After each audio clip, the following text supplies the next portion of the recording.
una cafetería. En fin, eso es vivir en el futuro. Sabemos que quieres una vida que se mueva a tu ritmo. Por eso creamos una cuenta que se adapta a tus necesidades. Flexi Cuenta. Una cuenta rentable e inteligente en la que ganas el 5,5% de interés desde el primer día. Las cuentas corrientes ya son parte del pasado. Solo con Flexi Cuenta de Mutualista Pichincha no hay límites, solo posibilidades. Mutualista Pichincha. ¿Tienes un sueño? Construyámoslo.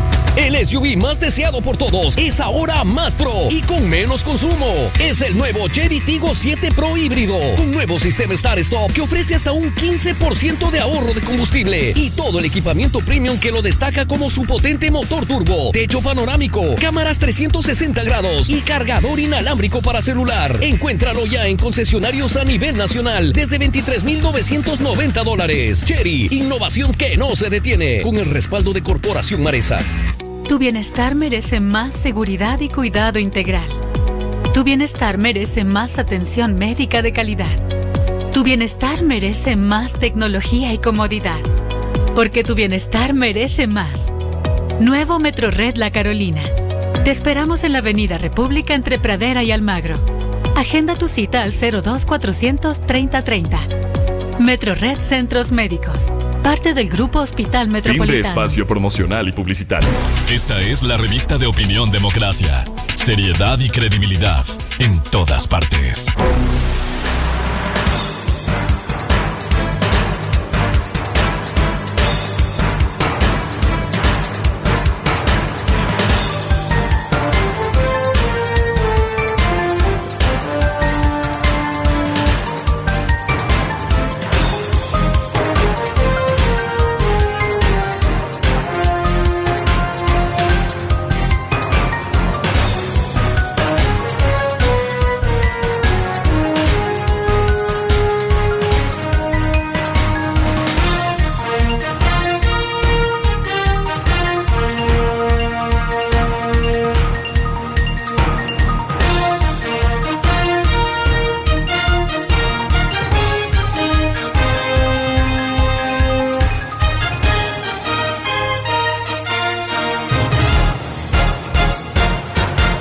Siete 17 minutos en el territorio continental ecuatoriano, buscando la verdad y abogando por la recuperación de la paz con unidad nacional, en respaldo en lo que hemos dicho públicamente, a las tareas que se cumplen en el país cuando hay un enemigo, cuando aquí el presidente Noboa ha declarado un conflicto armado interno, ha identificado a los grupos terroristas y ha dispuesto la actuación firme de Fuerzas Armadas. Aquí no puede haber duda en la búsqueda de la unidad nacional alrededor del trabajo que cumple. No hay otra manera de enfrentar la situación compleja que vive el Ecuador. Ayer hubo un hecho con el que quiero empezar con el señor secretario de Comunicación de la Presidencia de la República, un hecho condenable, el asesinato del fiscal César Suárez en la ciudad de Guayaquil, que ha venido trabajando en hechos complejos, combate a la corrupción, la estafa al ISPOL de más de $900 millones, la compra de medicamentos en pandemia, y resulta que ayer fue asesinado. Ha habido polémica respecto de la cobertura de seguridad. La Fiscalía General del Estado siempre nos fundamentamos en documentos e información responsable. La Fiscalía aclaraba ayer que efectivamente sí había cobertura para el fiscal, el doctor César Suárez. Estaba encargado la Dirección General de Inteligencia de la Policía por el tipo de causas que investigaba. Actualmente su seguridad estaba a cargo de las unidades policiales de cada caso que investigaba. Sin embargo, la realidad es que fue asesinado. Y aquí hay una corresponsabilidad, sabemos, respaldamos la tarea de la Policía Nacional, pero cuando un fiscal, en este caso, si no tenía un evento judicial de investigación preprocesal o procesal penal, la cobertura no puede dejarse de lado. Se había resuelto acciones por la vía telemática, pero el fiscal estaba circulando por las calles de Guayaquil. Esto llama la atención para que haya mayor rigurosidad No dudamos de las tareas que cumple la institucionalidad, pero sí mayor rigurosidad para evitar esto que está enfrentando a la tarea que se ha empeñado el propio presidente Daniel Noboa. Muy buen día, doctor Roberto Isurieta. Muy buen día, Miguel, un gusto estar en tu programa. ¿Cuál ha sido el pronunciamiento del gobierno respecto de este asesinato del fiscal César Suárez? Inmediatamente cuando se dio conocimiento de este trágico hecho, la ministra de Gobierno y ministro de Defensa hicieron un comunicado en el Palacio expresando su sentido de pesar a los familiares de la víctima, ratificando su compromiso en la lucha en la que estamos involucrados. Efectivamente, como tú dices, hay muchas cosas que explicar, hay muchas cosas que serán investigadas. Lo que podemos decir de parte del gobierno es que nuestro compromiso con la Fiscalía, con la fiscal, con todos los agentes del orden que están trabajando en esta lucha peligrosa, compleja, nuestro compromiso. ¿Qué es lo que pasó? ¿Por qué tenía y después dejó de tener? Hay muchas explicaciones que se están dando ahora, ninguna justifican, será parte de la investigación. Toda persona que tenga responsabilidades en este hecho será investigada y de encontrarse culpable, sancionada con todo el peso de la ley. Vemos también con buenos ojos que en menos de 24 horas no solamente que se tiene pistas, sino que de lo que entendí cuando subía, de lo que leí cuando subía, cuando venía acá, ya hay 2 personas detenidas. Esto es una buena señal. Toda persona que comete un acto ilícito, lo que tenemos que dejar claro es que no saldrá impune.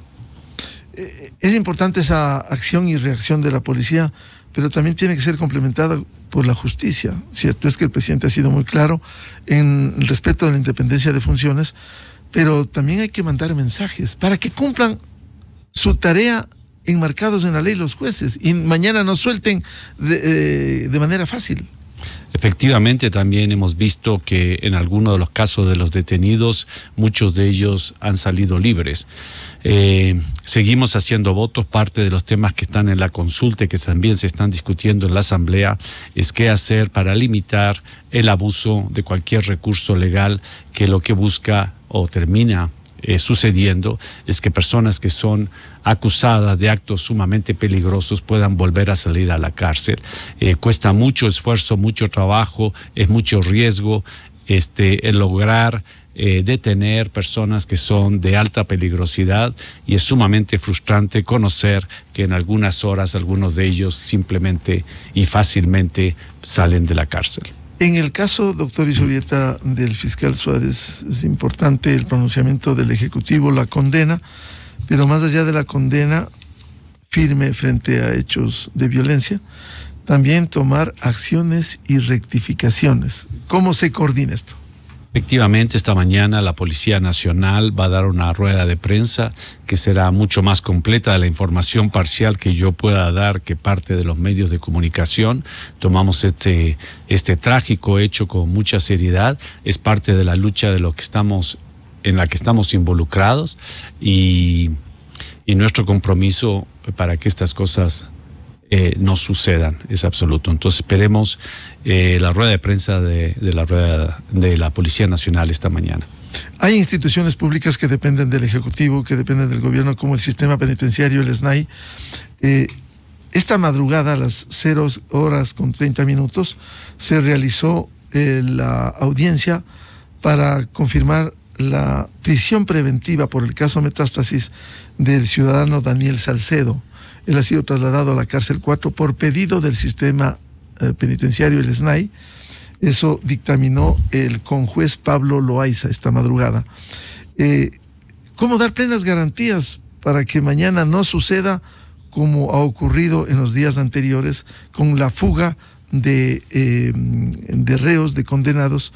¿Cómo tomar medidas para que vayan a cárcel de alta seguridad? Efectivamente, las cárceles de alta seguridad se tienen que construir en el Ecuador. Gran parte del problema que estamos viviendo se lo refleja claramente.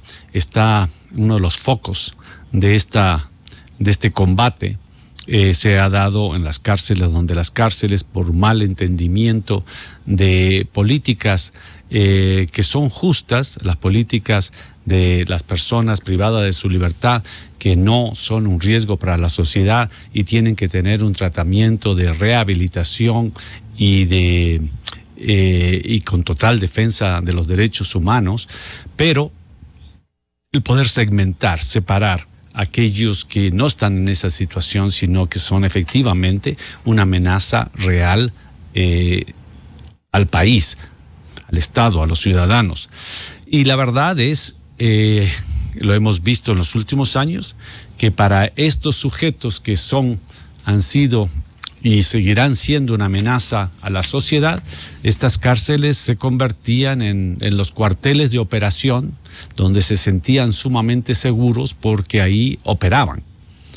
Entonces era algo así como que para estas personas y sus aliados, ese sistema penitenciario lo que decía era una suerte de que eran campos de entrenamiento. Eran detenidos, operaban con sus jefes desde las cárceles, con celulares, todas las facilidades, tenían armas, tenían el control total. Cuando se toma la decisión de comenzar este proceso de intervención, ya no es un lugar seguro y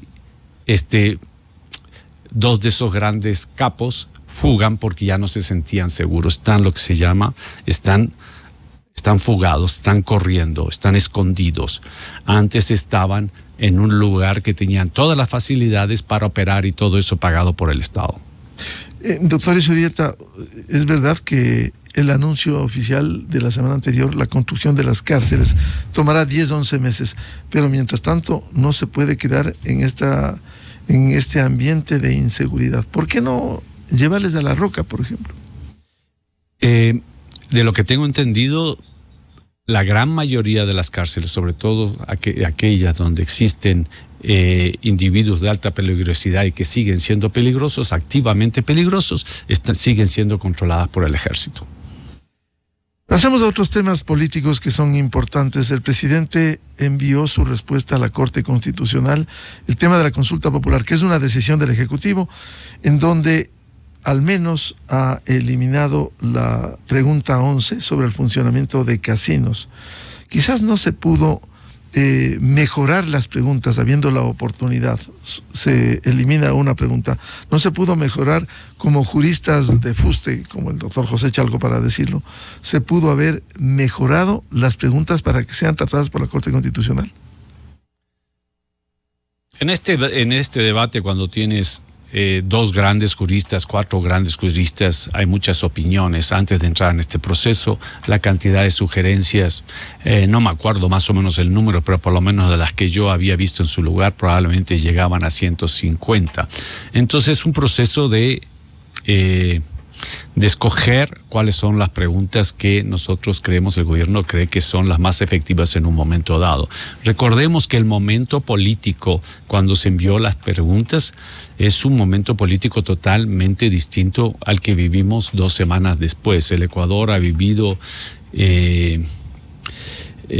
una situación sumamente traumática a través de la cual la decisión del gobierno y del pueblo ecuatoriano es radical en lo que respecta a cómo enfrentar esta amenaza y cómo calificar esta amenaza y qué instrumentos el Estado y la ley debe otorgar a aquellas fuerzas del orden que se encuentran en un combate con esta amenaza externa que se encuentra en el Ecuador. Entonces los momentos políticos fueron totalmente distintos y si el presidente tiene una de las virtudes más claras del presidente es que no está atado a posiciones, sino que tiene una enorme capacidad de adaptación que ayuda a estos casos. En otras palabras, el país ha cambiado mucho las últimas 4 semanas y un líder tiene que saber responder a las circunstancias y por eso tenemos que se dieron 2 ciclos distintos de preguntas. Este segundo, sobre todo, parte del inicio de un proceso de unidad nacional al cual damos no solamente la bienvenida, sino ratificamos que es absolutamente necesario para el combate que tenemos al frente nuestro.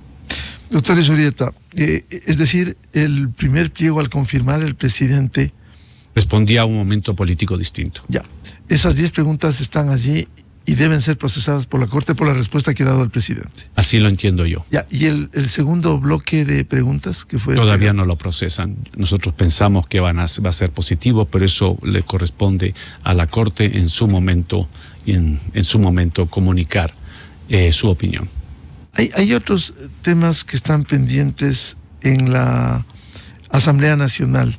El proyecto del incremento del IVA del 12 al 15% frente a la necesidad, frente a las angustias por la escuálida caja fiscal. ¿Qué se espera de la Asamblea Nacional? Esperamos que tengan una acción responsable, igualmente patriota. No es un tema fácil, eso lo entendemos completamente.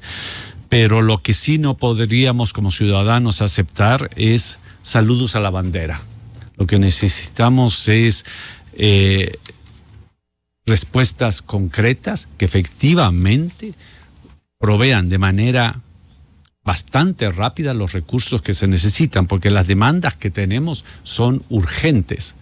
Las demandas, sobre todo en el campo de seguridad, son urgentes. Tenemos que responder a esta situación con la mayor rapidez posible. Y este es un debate del cual conocemos, no solamente el Ecuador, todos los países, que se da constantemente, y la respuesta generalmente a nivel político termina siendo la misma. Simplemente recaudemos más, disminuyamos el tamaño del Estado, desregularicemos, y una serie de medidas que son válidas. Claro, hay que hacerlo, pero eso no soluciona momento. Correcto. Uno, el factor urgencia, y dos, que es mucho más complejo de lo que parece. No soy experto, las autoridades fiscales pueden decirlo con mayor claridad. Si mal no recuerdo, o el 80 o el 90% del presupuesto del Estado se resume a Fuerzas Armadas, Policía, Educación, y salud. No estoy seguro que con salud o sin salud. Entonces ahí está, en Educación y Fuerzas Armadas es probablemente los dos más grandes. Entonces ahí no hay mucho campo de maniobra. Salarios. Vivíamos momentos en los cuales el Ecuador, yo recuerdo, donde el salario de un ministro de Estado era básicamente $10,000, más gastos de representación. Estuve en la toma de posesión, el presidente me honró con ir a Guatemala a la toma de posesión del presidente Arévalo en Guatemala, un país en el cual yo he trabajado muchos años con el expresidente Álvaro Colón. Los viáticos no alcanzan, sobre todo es una posesión, los hoteles están ocupados, uno tiene que ver qué hace, y bueno, lo hace. Son mínimos sacrificios que tenemos que hacer para la función que cumplimos, no cabe la más mínima duda, pero no es tan fácil como parece. O las otras posiciones que se discuten, que sí son efectivas, nosotros creemos que afectarían mucho más o afectarían directamente a los sectores más populares. En la ley anterior, si mal no recuerdo, y no soy un experto en el área, si mal no recuerdo, el ICE es uno de los impuestos que paga la banca, se espera que va a recaudar $300 millones. O sea, en lo que estamos haciendo ya se ha tomado una medida que espera recoger de la banca privada $300 millones.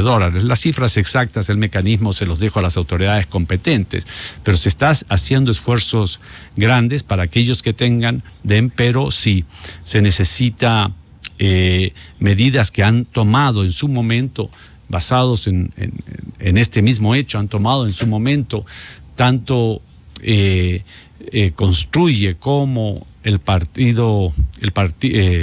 correísmo, son medidas que se han tomado antes en momentos especiales, y simplemente lo que hacemos es recoger de esta experiencia para hacer lo mismo en una situación que más que especial es trágica y es urgente. Eso en el tercer proyecto que incrementa el IVA del 2 al 15% que está por definirse en la Asamblea Nacional. Vino el cuarto proyecto urgente en materia económica, también importante, reformas a una serie de cuerpos de ley, entre ellos la ley de extinción de dominio. ¿Qué se espera de la Asamblea Nacional? Porque allí también se ve un forcejeo respecto de los temas y no hay concreciones respecto del respaldo. Aquí no debiera funcionar la mayoría de gobernabilidad que se argumentó el presidente Noboa. Esperamos que el Congreso tome esta decisión, porque también está dentro de esa área un par de preguntas. La pregunta de fondo que le hacemos, sea para la consulta como para esta ley, es cómo es posible que aquellos bienes que se incautan, sobre todo de actos de corrupción y recursos de actividades ilícitas de características del narcotráfico, crimen organizado, terminan meses, años y nunca terminan en el Estado, que se conviertan en un recurso efectivo y rápido para el mismo combate contra estas fuerzas. Entonces, ahí sí les dejo a los abogados que sigan discutiendo y que sigan conversando qué es lo que podemos hacer para que efectivamente estos recursos pasen a manos del Estado y no estén sujetos de años de disputa legal. Parte de esas reformas, para ilustrarnos, es lo que hizo la Asamblea en el pasado reciente, de poner que para la extinción de dominio hay que esperar una sentencia ejecutorial, y sabemos cómo funciona en el Ecuador la justicia. Años. ¿Cómo recortar? Países como Colombia, que han sido muy eficaces en la extinción de dominio, Panamá y otros países de Centroamérica, ¿por qué no ir a eso y lograr que entiendan los asambleístas que hay que aprobar esa norma? Efectivamente, como digo, yo no soy abogado y además represento el Poder Ejecutivo. Estos son los momentos donde nosotros esperamos que en la Asamblea se produzca un debate real, un debate de fondo, un debate ahí sí con todos los abogados que puedan consultar, pero con un claro objetivo, que es lo que demanda el pueblo ecuatoriano, que está bajo en recursos para esta lucha, que estos bienes, estos recursos puedan pasar lo más rápido posible dentro del nuevo marco legal, como efectivamente tú dices que sucede en otros países, porque si no, además, el mensaje es sumamente complejo. La violencia y la corrupción, claro que lo podemos combatir con principios y valores, y así debería ser, pero también con la posibilidad de la penalidad. Si es que alguien comete un acto ilícito, tiene que tener claro que va a haber una pena, como los asesinos del juez, del fiscal de ayer, como aquellos que entraron en Canal 10. Tienen que tener en su mente claro que el Estado va a responder, se los va a encontrar y se los va a juzgar. El escenario donde estábamos antes es en el cual cometían estos actos y no pasaba nada. Entonces, si no existe el peso de la ley, no existe la sensación de que sus actos serán punibles, serán penados. Se aplicará todo el peso de la ley y van a terminar en una prisión de alta seguridad, donde no van a operar, donde no tendrán televisión, celulares, amigas, amigos, con los cuales conformarán un campo vacacional de entrenamiento. Todo eso tiene que terminar. Por cierto, eso está en construcción. Va a construirse deber ser ese ideal, ¿no? Así es, y es un proceso legal complejo. El estado de emergencia supongo que va a ayudar a algunos de los pasos, pero esto es otro de los grandes retos, ¿no? Que cuando ayer estuve en las cámaras y pedían con justa, las cámaras de la producción, y pedían con justa razón el que se necesita marcos legales para básicamente sacar trabas en el Estado, porque todo lo que haces honorablemente tiene muchas más trabas. ¿Y por qué digo cuando haces honorablemente? Porque aquellos que lo hacen de manera honorable no toman pues en cuenta todos los pasos que se tienen que hacer, porque se sienten protegidos por la impunidad para simplemente hacer lo que quieren y evidentemente resarcirse. Pero aquellos que tratamos de hacer las cosas pegada a la ley 100%, la cantidad de trabas que existen o pasos que existen hace que esas acciones demoren más tiempo del que requiere la acción misma. Entonces ese es uno de los retos que tenemos también que discutir, que estoy seguro que, y esperamos, algunos países han hecho un mayor esfuerzo en eso. Será una de las etapas en las cuales tenemos que pasar, que es simplificar los pasos para poder responder, actuar y tener resultados con más rapidez. Pero para eso necesitamos una nueva conversación, que esperamos tenerlo como una segunda etapa después de que pasemos primer paso de esta gran lucha nacional que estamos involucrados. Esto tiene que acompañar a la Asamblea Nacional, es fundamental. Y en eso daría la impresión que hay un ejercicio de condicionamiento. Hay otro tema de estos urgentes que están en materia económica. El Tratado de Libre Comercio con China. Ahí están dando la vuelta en la Asamblea Nacional y no hay definiciones. El gobierno no puede pedir que acompañen en estas necesidades en los diferentes campos. Seguridad. El Tratado de Libre Comercio es fundamental. Estoy totalmente de acuerdo, el Ejecutivo está totalmente de acuerdo, estamos trabajando en esa línea, pero no podemos ser exitosos sin que una base legislativa mayoritaria, mínima, pueda responder. Efectivamente, esto se ha entrampado, esto no ha tenido la respuesta que esperamos, pero seguimos trabajando con el propósito de conseguirlo. ¿Eso significa que pudiera tambalear el acuerdo de gobernabilidad? No existió nunca ningún acuerdo. Lo que existió son conversaciones para las autoridades legislativas. El presidente lo dijo, un acuerdo de gobernabilidad cuando se hablaba de impunidad. Sí. Sí, acuerdo de gobernabilidad. Sí, el problema es que la palabra acuerdo, cuando la pronunciamos aún acompañado de la palabra gobernabilidad, la gente entiende otra cosa. Por eso yo personalmente trato de definir esa palabra, porque puede ser sujeto de otros temas.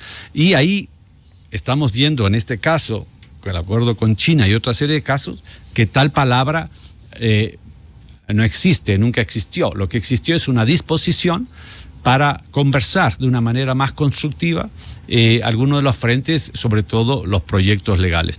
Esa conversación, ese espíritu de cooperación ha existido, y ahora entramos en las partes más complicadas. Es parte de la dinámica parlamentaria, pero nosotros seguimos trabajando en tratar de convencer, y las partes involucradas en tratar de convencer que se necesitan estos temas como el Tratado de Libre Comercio con China para avanzar en la gobernabilidad, sobre todo en la parte económica, donde podremos vender más productos y podremos atender el problema más grande, que es cómo generar empleo. ¿Se está haciendo gestiones políticas para que entienda el legislativo esta necesidad? Hay conversaciones. Tú utilizaste la palabra condicionamientos. No es una palabra que escuchamos muy a menudo en el Palacio, porque saben que no somos muy receptivos a esa palabra. Entonces estamos en conversaciones, tratando de sumar nuevas fuerzas que en su momento han defendido ciertas cosas, como en el caso del IVA. El correísmo defendió la subida del IVA en su momento, el gobierno de Lenin. Pero ahora se opone, ese es el doble discurso que hay en el país. Entonces eso hay que transparentar, y es parte de la dinámica legislativa, política nacional, que nosotros seamos sinceros y dicen, señores, ustedes lo aprobaron en momentos complicado, pero este momento es muchísimo más complicado. O sea, no es cuestión de comparar qué tragedia es más grande que la otra, pero tenemos muy claro que el reto que está viviendo el Ecuador en este momento, lo que nosotros vivimos y vimos en el Ecuador las últimas semanas, son cosas que no las habíamos visto a ese nivel. Tal punto es que probablemente la toma, por ejemplo, de Canal 10 fue probablemente trágicamente la toma del Ecuador que más fue vista en el exterior. Entonces eso nos da una señal de lo trágico que fue. Por suerte, gracias al profesionalismo de las Fuerzas Armadas, de la policía, no hubo víctimas, pero eso pudo haber sido una tragedia histórica, nacional. Eso, yo pienso que para muchos no deja de ser un trauma haber vivido eso, y no digo solo los que estuvieron ahí, aquellos que lo vimos. El presidente de la Asamblea Nacional, Henry Knofle, anunció en los últimos días la agenda legislativa. Hay más de 100 proyectos, lo cual es loable para avanzar en la aprobación de esos proyectos, especialmente los urgentes y necesarios, pero también la agenda de fiscalización, que por cierto es una obligación de la Asamblea Nacional.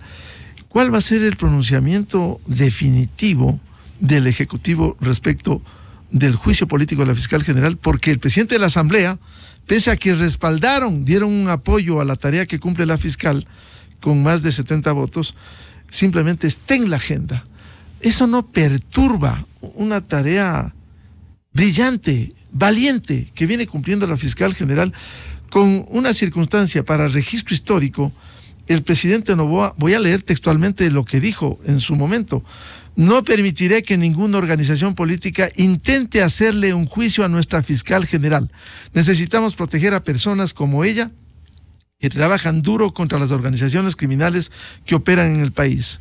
¿Cómo trasladar esa declaración o repetirla como respaldo a la institucionalidad? En primer lugar, ratificando nuestro apoyo a la fiscal. Lo hemos hecho constantemente. Lo estamos haciendo, lo hicimos, por ejemplo, en el caso Metástasis, y lo seguimos haciendo. Bueno, el presidente no se ha pronunciado como lo dijo en su momento, ¿no? No, en alguna de las entrevistas hizo declaraciones bastante similares, o sea, el apoyo a la acción valiente de la fiscal de parte del gobierno. Sí, estamos coordinando, conversamos. Está ahí. Es un tema que no conozco bastante, pero de lo poco que conozco yo sí podría decir que si es que el gobierno no tuviera esa posición, la realidad sería en este momento totalmente distinta. Los sectores legislativos saben con total claridad que la posición del gobierno es respaldar la acción de la fiscal.